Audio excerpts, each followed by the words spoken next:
16 juin 2002, après être sorti premier d'un groupe relevé haut la main, en battant la France championne du monde et championne d'Europe en titre, le Sénégal, néophyte de la Coupe du monde de football, est prêt à faire plus que la surprise et défie en huitième de finale la Suède de Zlatan Ibrahimovic et d'Henrik Larsson. Déjà que tout le monde voyait la Suède favorite, l'inévitable Larsson allume les cages dès la 11e minute d'un superbe coup de tête. Les Lions de la Teranga poussent pour revenir dans la rencontre et la Juve amène le danger, râle parfois, jusqu'à la 37e. Une frappe venue d'ailleurs donne une recette déterminée, un partout.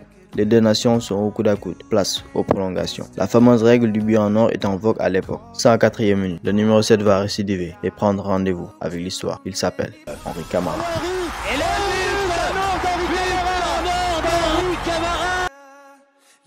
Un but en or qui vaut de l'or, effectivement. Après le Cameroun en 1990, le Sénégal devient la deuxième nation africaine à se hisser au quart d'un mondial. Le héros de tout un peuple qui n'a à ce jour jamais été oublié par le pays de la Teranga. Un geste de légende qui venait d'illustrer une carrière mémorable.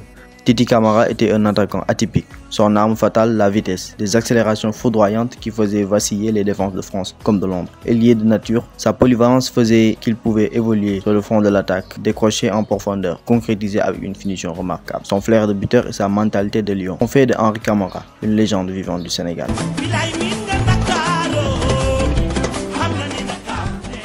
Né de parents guinéens, c'est ici que le joyau a vu le jour, le 10 mai 1977. Dans les rues sablonneuses, les quartiers, les terrains usés de la capitale, Henri est fou de foot et on raconte même parfois qu'il rentrait que la nuit, une fois sorti de chez lui. Il débute à l'AS Jaraaf. Son grand talent attire par la suite en 1998 le Neuchâtel Xamax en Suisse, où Camara va découvrir le professionnalisme européen. Après un bref passage remarqué au Grasshopper Zurich avec 3 buts, son nom commence à circuler comme l'ont fait ses idoles de jeunesse des années 80-90. On rappelle que Titi a fait une saison à Strasbourg, mais sans jouer la moindre minute. C'est pourquoi, dès son retour à Sedan, il est revanchard après avoir été champion de Suisse aux côtés de Pape Bouba Diop. Henri réalise de très belles prestations sous les maillots du club sportif de Sedan, avec 14 buts à ses débuts avec les Sangliers. En 2003, après la Coupe du Monde, il ne résiste plus à l'appel de l'Angleterre et va quitter les Ardennes, direction Wolverhampton Wanderers. Les Wolves viennent tout juste de retrouver l'élite du football anglais et comptent bien y rester. Malheureusement, ils redescendent très vite dès la saison suivante. Du coup, le jeune Camara va déposer ses valises à Wigan en 2005.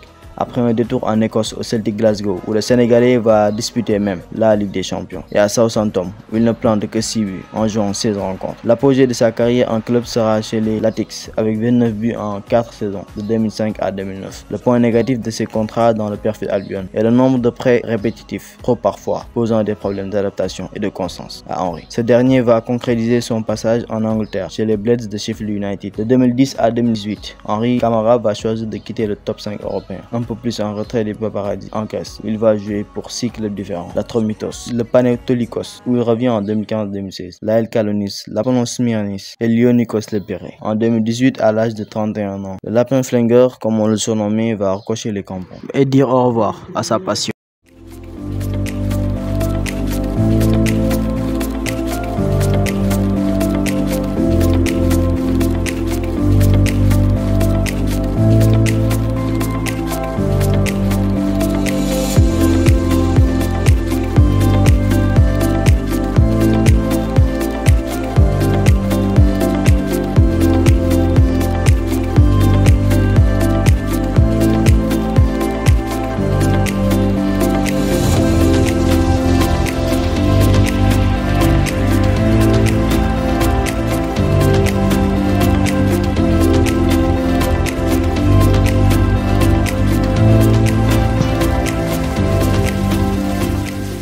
Avec la Tanière, il entame son aventure en 1999 à 22 ans et affiche des débuts encourageants avec une CAN prometteuse en 2000, où les Lions sont éliminés en quart de finale contre le pays hôte, le Nigeria. Il est l'un des acteurs majeurs de l'année 2002 de rêve du Sénégal, décrypté juste en haut. Pour la première fois, les Lions, après un tournoi mémorable, vont atteindre une finale de CAN au Mali. Mais malheureusement, les hommes de Bruno Messou connaissent une désillusion en s'inclinant face au Cameroun au tir au but. Il n'en aura fallu que 6 mois pour que le Sénégal se fasse connaître du monde entier, en battant la France en match d'ouverture, 1-0. Henri Camara, d'habitude titulaire, n'a toujours pas compris pourquoi le sélectionneur Messou l'a laissé sur le banc ce jour-là. Mais le malentendu fut effacé avec le but victorieux de son grand ami, paix à son âme, Pape Bouba Diop. Et ce doublé historique contre les Blaugrana de la Suède. Le plus grand regret de Titi Camara est de n'avoir jamais remporté la Coupe d'Afrique des Nations avec El Hadji Diouf et consorts. Une élimination en quart contre les futurs vainqueurs tunisiens, une autre en demi-finale 2 ans plus tard où Titi sera buteur 3 fois dans la compétition, avant une dernière en 2008 où le problème de coach de formation des jeunes mettront du plomb dans l'aile à l'équipe qui ne parvient même pas à sortir des coups. Dans plusieurs de ses interviews, Henry parle de maraboutage, de rites contre lui, etc.